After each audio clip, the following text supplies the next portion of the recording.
Muy buenas tardes, hermanos. Qué lindo de poder celebrar un aniversario más. Y la verdad que conmovió mi corazón la alabanza y escuchar a los niños cantar fue algo hermoso. Qué bueno es que podamos contar con esa bendición de parte del Señor. Un aniversario de una iglesia no es simplemente una fecha en el calendario, significa muchas cosas, ¿verdad? Un aniversario tampoco responde a la pregunta ¿cuánto hemos crecido?, sino a una pregunta mucho más profunda. ¿Cómo estamos interpretando lo que Dios está haciendo? Es a la vez una pausa necesaria para interpretar el tiempo a la luz de Dios. Voy a correr algo de acá. Ahí está. Es una pausa necesaria para interpretar el tiempo a la luz de Dios. Es un momento para mirar para atrás, y cuando miramos para atrás es bueno tener gratitud, también es bueno mirar el presente y tener honestidad, y también mirar al futuro y mirarlo con madurez y con esperanza. 2 años, sabemos que no son muchos, pero tampoco son insignificantes, ¿verdad? No son suficientes para jactarnos, pero sí para reconocer algo fundamental. Si esta iglesia existe hoy, no es porque la iglesia haya sido fuerte, ni mucho menos perfecta, sino porque Dios es fiel. Y eso pasa en todas las iglesias. No es por la fortaleza de una iglesia, no es por sus estrategias, no es por su perfección, sino porque Dios es fiel. Y al mismo tiempo, un aniversario nos expone a tensiones que son reales, ¿no? Hay expectativas que no se cumplieron. En nuestro corazón podemos sentir, me hubiera gustado un poquito más. Hay un crecimiento a veces más lento de lo que imaginábamos. Hay compromisos desparejos. A veces puede pasar que una familia se comprometa más que otra y aparece una tentación que es muy peligrosa, es sutil, es silenciosa, que es la tentación de compararnos con otros o de preguntarnos si realmente estamos avanzando. Y hoy quiero invitarles a un pasaje que fue dado precisamente a un pueblo que estaba en la misma situación, con esa sensación. No estaban comenzando la obra de Dios, pero tampoco estaban viendo que estaba terminada. Estaban en el medio del proceso, y es ahí, a la mitad del proceso, que el Señor habló. Acompáñame a Zacarías 4, 6 al 10. Zacarías 4. Tenés un buen tiempo hasta que encuentres Zacarías. Tenemos un tiempito hasta encontrar Zacarías. Se usan poco los profetas menores, pero la verdad que es una gran bendición para el pueblo de Dios.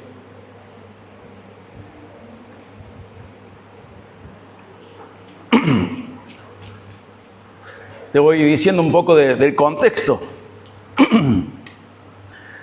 Zacarías profetiza en un momento clave de la historia de Israel. El pueblo regresó del exilio. El templo, que era el símbolo de la presencia de Dios en medio de su pueblo, estaba en ruinas. La reconstrucción había comenzado con entusiasmo, ¿verdad? Pero de a poco se fue estancando.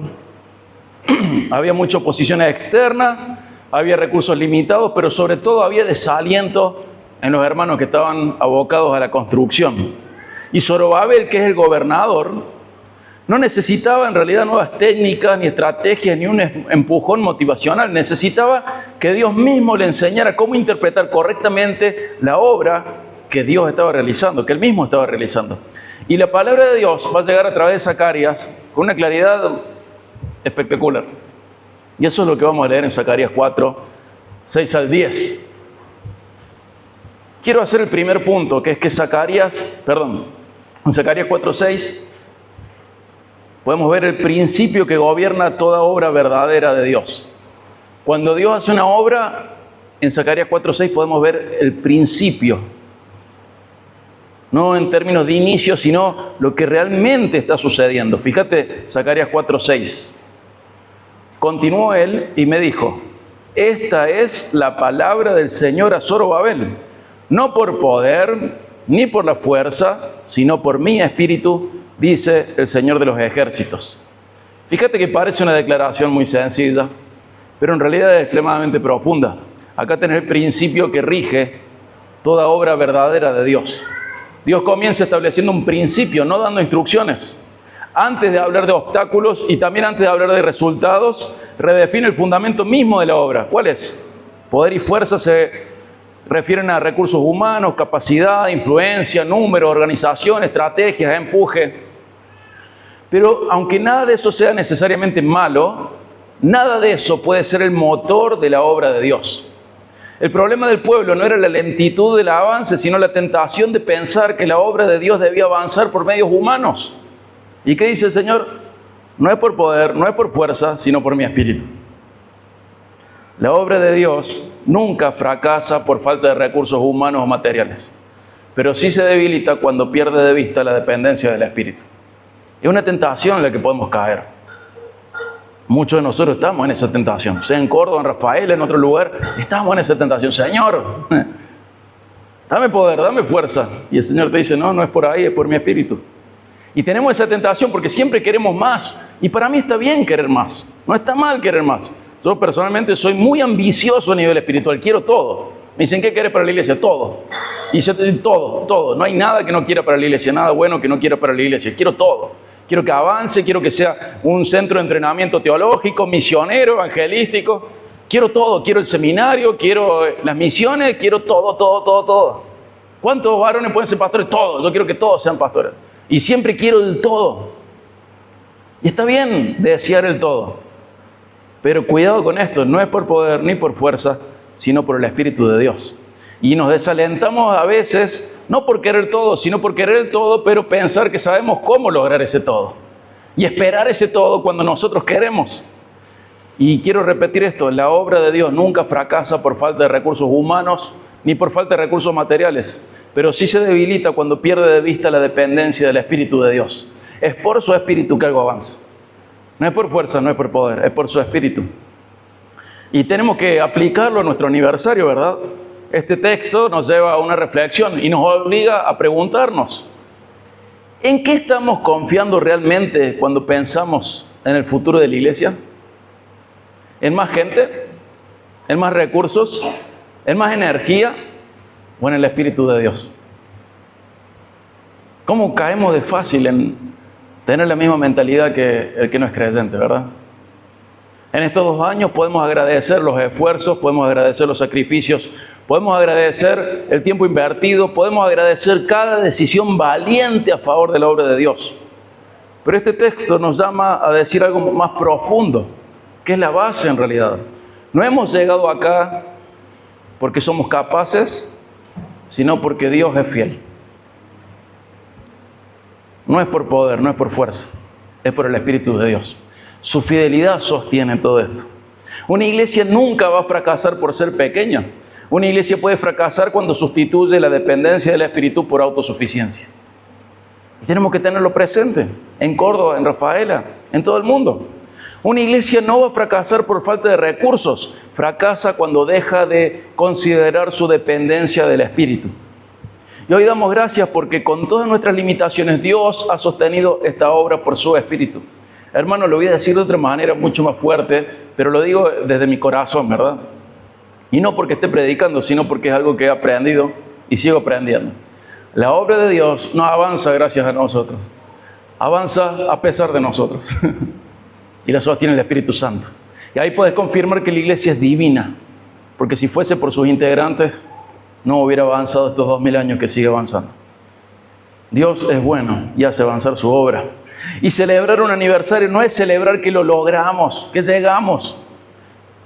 Que un aniversario en realidad no mide cuán grandes somos, sino que estamos haciendo una declaración más de cuán dependientes de Dios somos. Y eso es bueno, eso es hermoso. Necesitamos afirmar nuestros corazones en que un aniversario no mide cuán grandes somos, sino cuán dependientes seguimos siendo de Dios. Parece desaliento, pero no lo es. Es realidad. Es realidad. Lo contrario a esto es motivacional humano.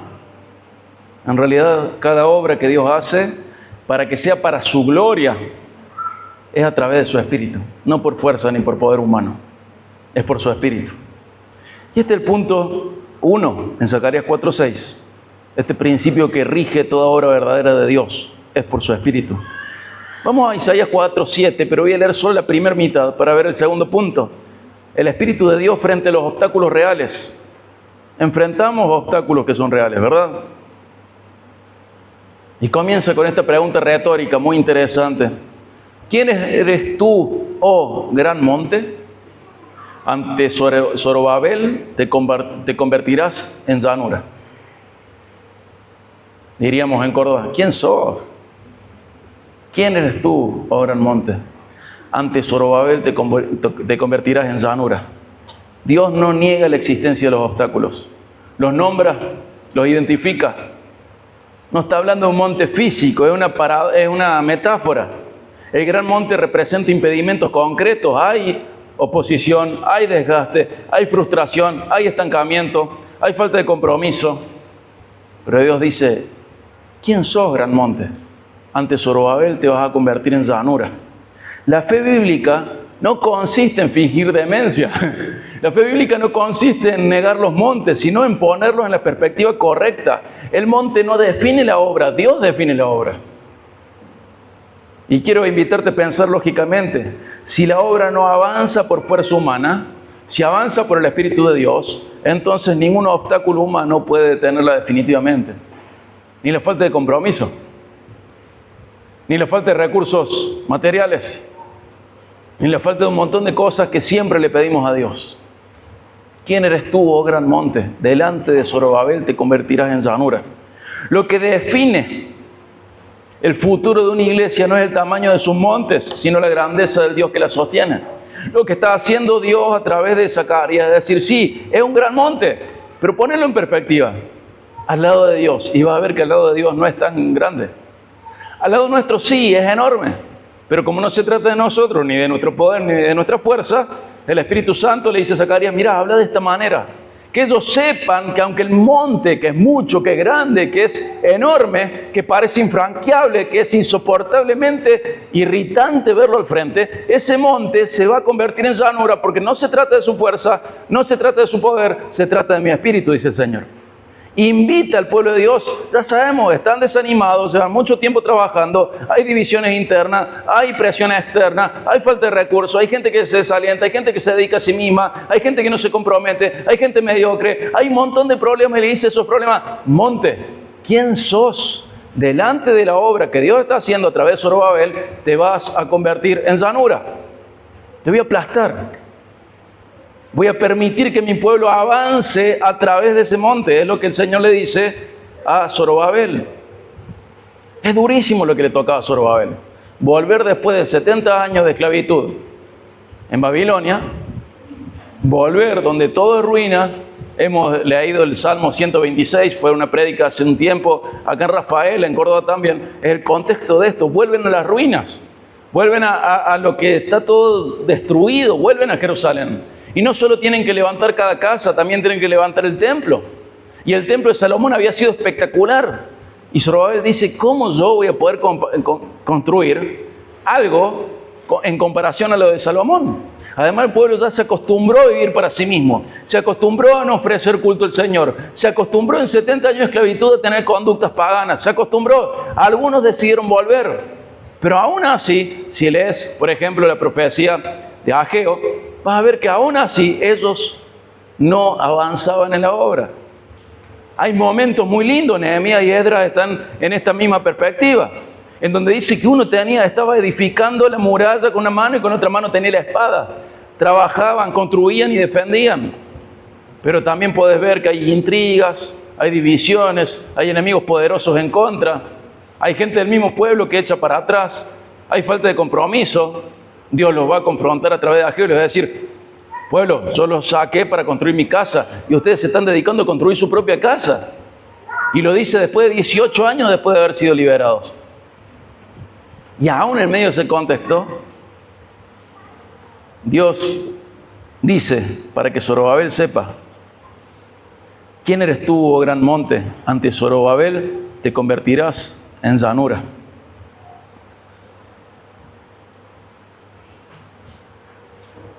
Los montes no desaparecen por optimismo, no desaparecen por negación, ni siquiera desaparecen por nuestro poder o fuerza. Se convierten en llanura cuando Dios actúa. Y no es falta de fe reconocer cansancio, desánimo o irregularidad en el compromiso. La falta de fe es permitir que esas realidades definan nuestra esperanza. ¿Me seguís? No es falta de fe reconocer que estás cansado en la obra. No es falta de fe reconocer que estás desalentado. No es falta de fe reconocer que ese compañero de trinchera que de repente no está más o te está disparando a vos, está equivocado. No es falta de fe eso. La falta de fe es permitir que esas cosas definan nuestra esperanza. Nuestra esperanza no está en nosotros y no está en los que tenemos al lado. Nuestra esperanza está en el Señor. Cuando un obstáculo, un monte nos paraliza muchas veces, no es porque sea demasiado grande, nunca es porque es demasiado grande, sino porque hemos perdido de vista quién es el Señor de la obra. Y a vos te pasa, a mí me pasa, ¿eh? Me pongo a ver las otras cosas y digo, este monte no se puede, Señor, acá, hasta acá llegué, Señor. Venimos de muchos montes, pero este debe ser más difícil. Señor, creo que te distrajiste cuando permitiste que este monte afectara tanto mi corazón. Señor, creo que, estoy siendo irónico, ¿no? Señor, creo que justo pasó algo en el universo y permitiste este gran monte delante mío y ahora no sé cómo avanzar, Señor. Y está bien que le expreses tu frustración y tu miedo y tu desaliento al Señor. Y es el lugar correcto para expresarlo, más que con tus amigos, ahí, en el Señor. Pero lo que está mal es que vos dejes que esa sensación defina tu realidad. O que esas cosas que son reales definan la realidad espiritual. Que pierdas de vista quién es el Señor de la obra. El Señor de la obra dice que los montes se van a convertir en llanura. ¿Cuándo? Cuando Él quiera. Cuando Él lo desee. A su tiempo. Vos permaneces ahí, no huyas, no des la espalda al monte. Seguí caminando. Me gusta mucho en Éxodo 14 cuando el Señor ya les había dicho a los israelitas que vayan, que crucen, que sigan. Y se para Moisés, después te animo a revisar Éxodo 14, y se para frente al mar y clama al Señor. Y me llama tanto la atención desde que soy adolescente la respuesta del Señor. Moisés, ¿qué haces clamando? Decile que marchen. Pero Señor, está el mar al frente. Decile que marchen. Deciles que marchen. ¿Qué haces clamando? Está bien que clames. Tenés que clamar. Pero hay un momento en el cual tenés que poner en práctica. Caminá. Señor, pero es un monte, vos caminá, se va a convertir en llanura. Y tenés que reconocer que a lo largo de tu vida es muy raro que el Señor te espere con todo el camino así, limpito, abierto. Sino que paso a paso, el mar, el río, los enemigos han sido aplastados por el Señor para que vos pases. Y tenés que tener este recuerdo. Porque cada vez cruzaste el mar y después te frenas frente al Jordán y decís, ¿y ahora? O saliste de Egipto con todas las plagas y tenés hambre y decís, ya ahora el Señor nos trajo a morir el desierto. Es un proceso, confía en el Dios del proceso. Confía, seguí avanzando, seguí mirando el cielo. Los montes se vuelven enormes, infranqueables, cuando los enfrentamos solos, pero Dios los hace verdaderamente irrelevantes en un pueblo que persevera unido y humilde frente a Él. El Señor los transforma en llanura. Y si quiere que trepes un poco, vos trepa. Y si Él lo quiere transformar en llanura, Él lo va a hacer. Pero vos avanzá en la dirección que el Señor determinó. Nunca dudes, como dice esa gran frase, vieja frase, nunca dudes en tiempos de paz, en tiempos de tormenta, lo que Dios te dijo en tiempos de paz, en tiempos de tranquilidad. Vos caminá. Y Dios no solo relativiza los obstáculos poniéndolo en perspectiva con Él, también nos muestra con claridad hacia dónde se dirige la obra, y para eso ayúdame o acompáñame a leer Zacarías 4, 7, la segunda mitad del 7. Vamos a ver el tercer punto, la certeza de que Dios completa lo que Él inicia.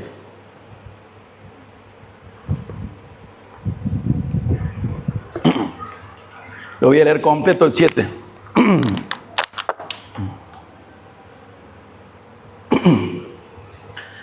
¿Quién eres tú, oh gran monte? Ante Zorobabel te convertirás en llanura. Y él sacará la piedra clave entre aclamaciones de gracia a ella. Es muy raro este pasaje, es hermoso, es increíble. Para nosotros ya no es raro porque tenemos más revelación. Pero esa visión, esta ilustración que el Espíritu le mandaba a Zorobabel a través de Zacarías, no se detiene en el conflicto, avanza hasta el final y habla de una piedra principal.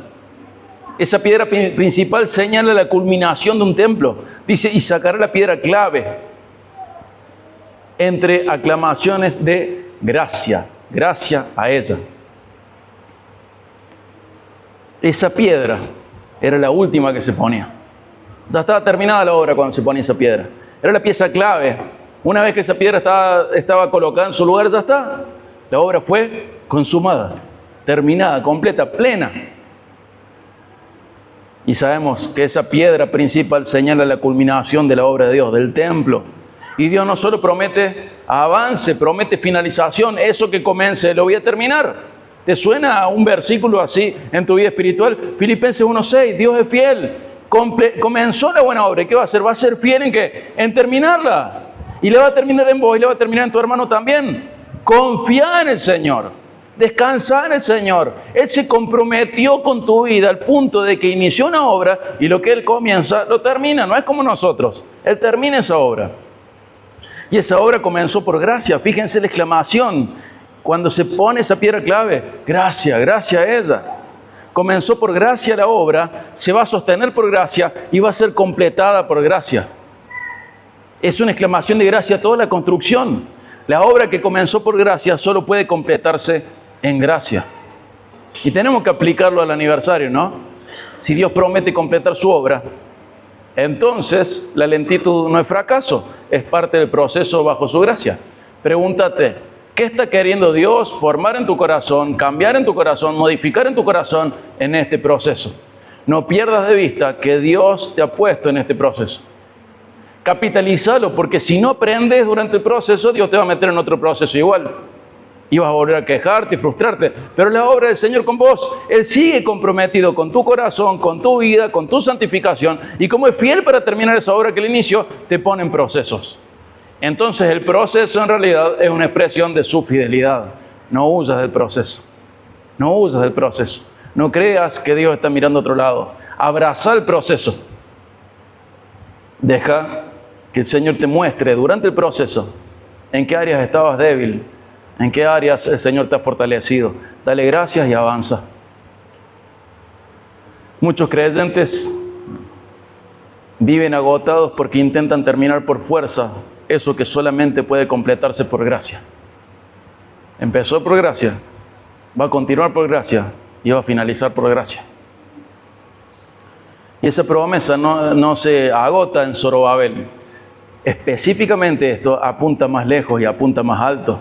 Tenemos una conexión hermosa con el Evangelio acá, ¿verdad? Ese templo de Zorobabel que se construía, se reconstruía con dificultad, no era un fin en sí mismo, formaba parte del plan redentor de Dios. Dios no solo estaba levantando un edificio, estaba preparando el camino para aquel que sería el verdadero templo, Jesucristo. Ese templo era solo una ilustración. Cristo es la piedra principal que Dios sacó, no entre aplausos humanos, sino entre rechazo, entre cruz y aparente fracaso. Y fue precisamente ahí donde la gracia de Dios se manifestó con mayor claridad, de una manera inimaginable, inesperable, increíble. Fue ahí. La obra de Dios más grande, que fue obrar la salvación a favor nuestro, tampoco avanzó por fuerza ni por poder humano. Avanzó por el Espíritu de Dios mediante la obediencia perfecta del Hijo, hasta que Él pudo decir, esta obra está terminada. Gracias, gracias a ella. Increíble. Increíble. Es increíble. Siglos antes, Dios había dicho cómo iba a hacer eso. Y Jesús, viendo su obra, dice, está terminada. Gracias sobre mi obra. Gracias a ella. Y por eso existe la iglesia. La iglesia con I mayúscula, no solo esta. Toda la iglesia existe por esa obra. Y por eso esa obra continúa. Porque Dios sigue derramando su gracia en ella. Y por eso hoy no celebramos simplemente 2 años de esfuerzo, sino que en realidad celebramos la gracia de Dios en Cristo, que inició una obra de salvación en la que nos alcanzó y nos va a llevar a un cumplimiento. Nos va a llevar a la finalización de su obra, la eternidad. Tenemos vida eterna en Jesucristo. Y si estás acá y todavía no confiaste en Jesús, este texto te tiene que hacer pensar que la obra de Dios no comienza con tu fuerza, sino con su gracia. Y no se entra al reino por fuerza, capacidad, influencia, estrategia o por algo valioso en vos, sino por gracia a través de la fe. Y si sos parte de esta iglesia, recuerda esto. No perseveramos en la obra para ganar el favor de Dios. Perseveramos porque ya hemos recibido su gracia en Cristo. Ya la hemos recibido. Y todos esos montes que vos tenés no se comparan en nada a los montes que se hicieron llanura frente a nuestro Salvador. Persevera, este es el camino correcto. Y esta gracia que sostiene la obra no elimina la responsabilidad humana, porque a veces pensamos, bueno, es todo gracia, entonces eso anula nuestras responsabilidades. No, la gracia redefine nuestra responsabilidad. Y para eso acompáñame al punto 4 y vamos a leer Zacarías 4, 8 al 9. El punto 4 es este: Dios usa siervos fieles para completar su obra. Zacarías 4, 8 al 9.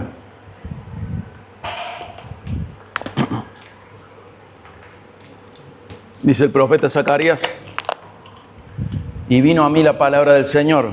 Las manos de Zorobabel han puesto los cimientos de esta casa, y sus manos la acabarán. Entonces sabrán que el Señor de los ejércitos me ha enviado a ustedes. Fíjate qué interesante. Dice, Zorobabel comenzó esta obra y Zorobabel la va a terminar. Pero el Señor a través de él, ¿verdad? Pero dice que ahí van a reconocer que yo estaba con él. Dios afirma a Zorobabel, Dios afirma a este siervo comprometido, Dios afirma a este siervo fiel con él. No porque haya éxito a los ojos humanos, sino porque Zorobabel no abandonó la obra. Vio un montón de problemas, los vio, no era un loco, no era un demente, no era un inconsciente. Zorobabel era el que más conocía lo que faltaba para terminar esa obra, era el gobernante. Tenemos a Esdras y Nehemías cumpliendo un rol, tenemos a Ageo cumpliendo otro rol, tenemos a Zacarías cumpliendo otro rol, tenemos a Zorobabel como gobernante y a Josué como sumo sacerdote, otro Josué, no el del libro de Josué. Y el que más tenía la visión completa en números, de gente, de recursos disponibles, el que entendía mejor la logística y trabajaba con la logística en general, era Zorobabel. Mirá si no se habrá desanimado Zorobabel. Dios dice, tranquilo, esta obra comenzó a través tuyo y va a seguir. Dios afirma a ese siervo que es fiel. No, insisto, no porque haya sido exitoso a los ojos humanos, sino porque tuvo la conducta correcta. En otro lugar en Crónicas dice que el Señor le es lo mismo bendecir al poderoso o al débil. Pero el Señor anda buscando, dice otra parte, ¿a quién bendecir? ¿A quién? Al que tiene un corazón comprometido con Él, consagrado a Él. Dios ve eso y lo bendice. La obra es de Dios, pero eso no elimina la responsabilidad humana. Y acá se corrige otra idea equivocada. Confiar en la gracia no produce pasividad, produce perseverancia. Porque sabemos que la gracia de Dios se derrama, perseveramos. Cuando entendemos más la gracia decimos, bueno, voy a orar, lo dejo ahí, el Señor sabe, el Señor hará. No, eso no es un buen entendimiento de la gracia. Dios produce gracia, Dios obra con gracia, y cuando entendemos la gracia, produce perseverancia en nosotros. Y caminamos por fe, no por vista. Confiamos en que Dios va a cumplir lo que dijo que iba a cumplir. Y Dios nos llama a su pueblo a ser poderoso. Nos llama a su pueblo a ser espectacular. Nos llama a su pueblo a tener grandes estrategias. Dios llama a su pueblo a ser fiel, a perseverar, a bajar la cabeza en oración, en humildad, mirar los principios del Señor y hacer su parte. Y esa fidelidad en la Biblia casi nunca es ruidosa, pero siempre es preciosa delante de Dios. Casi nunca los demás la ven. Casi nunca los demás ven cuánto lloras en tu pieza, en tu momento devocional por la obra de Dios. Casi nunca los demás valoran tu esfuerzo. Casi nunca los demás se comprometen como vos y vos sabés a quién le estoy hablando. Vos sabés si te hablo a vos o no. Casi nunca los demás ven tu corazón. Pero quiero que sepas que Dios sí lo ve. Y esa fidelidad que a pesar de los montes, a pesar de las luchas, a pesar de las trabas, a pesar de los abandonos, a pesar de las traiciones, a pesar de la deslealtad, a pesar de las mentiras, el Señor ve esa perseverancia que va a través de eso y sigue siendo fiel. Porque su confianza está en la gracia de Dios y no en los compañeros. Su confianza está en la gracia del Señor. El Señor es lleno de gracia. Y un día esa obra se va a terminar y vamos a decir, gracias a ella. Persevera, no te desalientes. No estás acá porque todos corren parejo. Estás acá porque el Señor te llamó. Persevera en la carrera. Hasta el fin. Persevera en fidelidad. Persevera. Te puedes desalentar y está bien, pero no dejes de andar. Te pueden doler los pies, está bien, pero no dejes de decirle al Señor que te duelen los pies. El Señor sabe. Anda a ese trono de gracia para encontrar el oportuno socorro que necesita tu corazón. Hebreos 4 al final. Anda al Señor, persevera. Y aunque nadie lo vea, aunque no sea algo ruidoso, espectacular, estridente, llamativo, esa fidelidad siempre es preciosa delante de Dios. Persevera. Y en estos 2 años ha habido hermanos que han estado, aun cuando no era fácil, han servido sin reconocimiento visible, han perseverado sin resultados inmediatos. Y este texto indica algo importante. Dios ve esa fidelidad. La vio en Zorobabel y quiere seguir viéndola en vos. Pero también nos llama algo más. No solo comenzar bien, sino terminar fielmente. Seguir hasta el final. Dios no promete que siempre veremos resultados rápidos, pero sí promete que la fidelidad jamás es en vano. 1 Corintios 15, 58 dice que nunca una obra para Él es al vicio. Nunca, nunca, nunca. Él la reconoce. Nuestro corazón a veces se queja porque el resto no lo reconoce. Pero quiero que sepas que Dios sí reconoce lo que es para Él y te dice que jamás eso va a ser en vano. Aunque tu corazón te diga que sí, eso nunca va a ser en vano. Seguí perseverando. Dios sostiene a su obra. Una iglesia madura no es aquella donde todos hacen todo, sino donde cada uno asume su responsabilidad de fidelidad con el Señor. Dios sostiene su obra por medio de personas que no abandonan el llamado, aun cuando la obra se vuelve pesada. Simplemente son fieles al Señor. ¿Saben por qué logran hacer cosas santas? Porque llevan vidas santas. Si no llevas una vida santa, las cosas santas se te van a hacer una montaña insoportable. Pero primero tenés que ser. Viví en santidad y las cosas santas van a ser un añadido. No te saltes la santidad personal que crece a través de los medios de gracia. Porque si te saltas eso, la obra santa se te hace insoportable. Crece en santidad. Pero para perseverar así hay una actitud del corazón que debe ser corregida. En tu corazón, en mi corazón, tiene que ser corregido. Y por eso acompáñame al último punto, el llamado final, no despreciar el proceso de Dios. Fíjate 4:10 de Zacarías.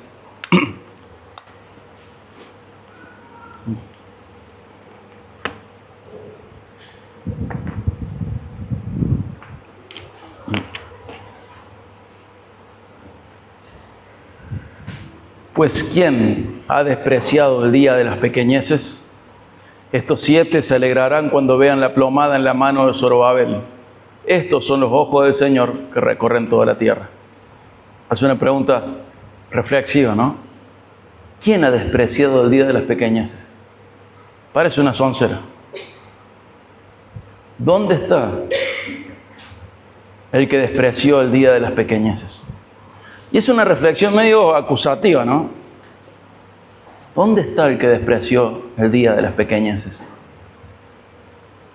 El problema no era la pequeñez de la obra, el problema era el desprecio hacia la obra, porque era pequeña.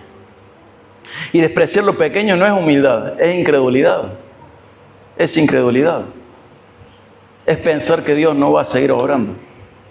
Despreciar lo pequeño es no creerle a Dios y pensar que Él no va a seguir obrando. Dios se deleita en ver la obra avanzar conforme a su diseño y no conforme a nuestras métricas y tiempos.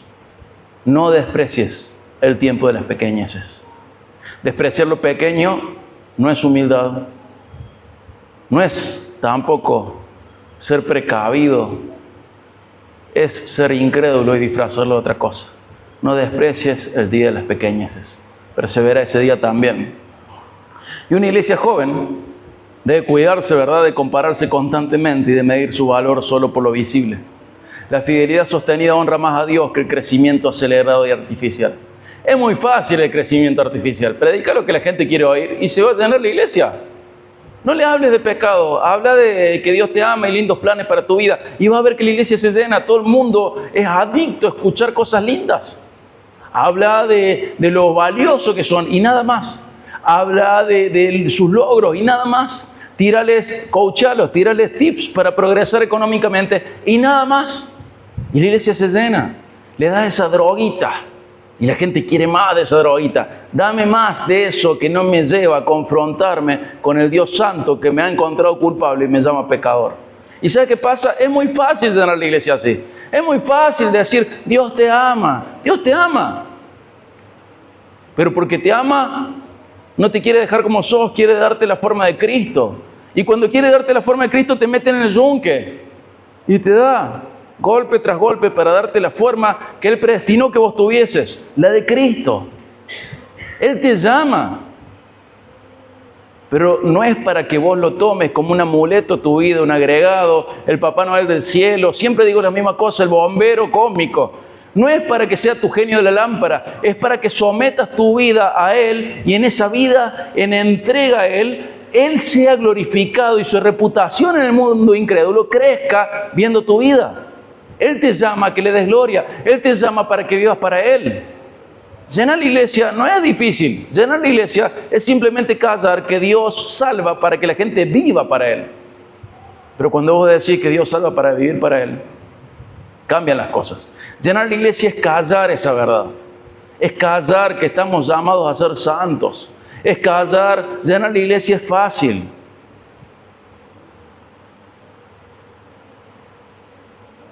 Deja que la obra de la iglesia sea lo que Dios quiere que sea. Siempre va a ser mejor una iglesia chica y real que una iglesia grande y artificial. Y lo digo porque nuestros corazones, tanto en Córdoba como en Rafael, a veces decimos, somos muy pocos. Señor, queremos ser más. ¿Por qué somos tan pocos? ¿Por qué somos tan débiles? ¿Por qué no tenemos fuerza? Y el Señor, no es por tu fuerza, no es por tu poder, es por mi espíritu. Nos cuesta, ¿no? Miles de años atrás a Zorobabel le costaba y hoy a nosotros nos cuesta. Pero enfócate. Más vale ser algo cierto, aunque sea pequeño y débil, sin fuerza ni poder, pero en la palma del Señor, algo vivo, que todo lo contrario. No es para que nos comparemos, es para que nos alentemos. Hermano, recibí aliento de parte del Señor. Siempre la iglesia debe cuidarse de compararse constantemente y medir su valor solo por lo visible, lo cuantificable. Pero la fidelidad sostenida, constante, honra más a Dios que el crecimiento acelerado y artificial. Y recuerda siempre, como dice el doctor Catriel, una planta muy verde que es de plástico. Yo digo otra cosa, algo tan limpio está muy sucio.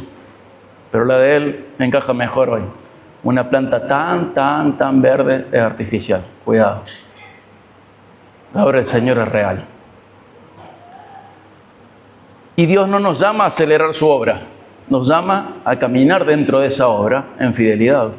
Y el mismo Dios que se alegró a ver la plomada en la mano de Zorobabel se deleita en una iglesia que persevera en obediencia.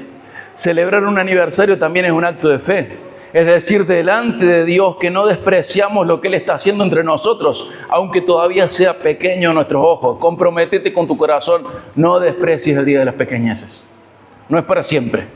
No sé cuánto dura, pero no es para siempre. No desprecies el día de las pequeñeces. Y cuando pienses en pequeñeces, señala si tu consagración es pequeña. No los números de la iglesia. Señala, mira, apunta hacia la vida espiritual. No desprecies el día del poco crecimiento. Un día, ese día se va a terminar y va a venir otro día. Vas a ser más santo. Vas a estar más consagrado. Y posiblemente la iglesia también crezca. No sé. Pero vos tenés que crecer como iglesia. Calidad antes que cantidad. Y acá el texto nos deja en una posición muy particular, ¿verdad? No nos deja mirando al pasado con nostalgia, ni el presente con resignación, ni el futuro con ansiedad. Nos deja mirando la obra de Dios tal como la ve Él. Un Dios que no desprecia lo pequeño, un Dios que no abandona lo que comenzó, un Dios que se alegra no solo en la culminación, sino también en el proceso. El camino no es el destino, el camino es el proceso. Te lo quiero leer de nuevo, lo anoto porque si no después me olvido. La idea es que este pasaje nos lleve a mirar la obra de Dios como la ve Él. Un Dios que no desprecia lo pequeño, un Dios que no abandona lo que comenzó, un Dios que se alegra, no solo en la culminación, en el inicio, no solo en el final, también en el proceso.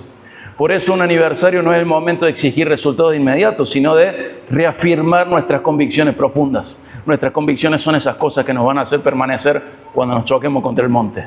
Necesitas convicciones firmes. Y este texto nos ayuda a pensar en eso. Y quiero concluir. Al comenzar la prédica, dije que un aniversario no responde principalmente a la pregunta ¿cuánto hemos crecido?, sino a una pregunta más profunda: ¿cómo estamos interpretando lo que Dios está haciendo? Y a la luz de Zacarías 4, hoy podemos afirmar con mayor claridad cómo interpretar ese tiempo. Primero, agradecemos al Señor porque esta obra no ha avanzado por nuestra fuerza, sino por su Espíritu. Segundo, seguimos adelante aún con obstáculos reales, confiando en que el Señor los somete y los pone en su lugar.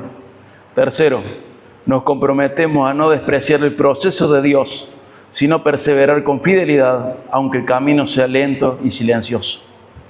2 años no nos autorizan para nada a la autoadulación, ¿verdad?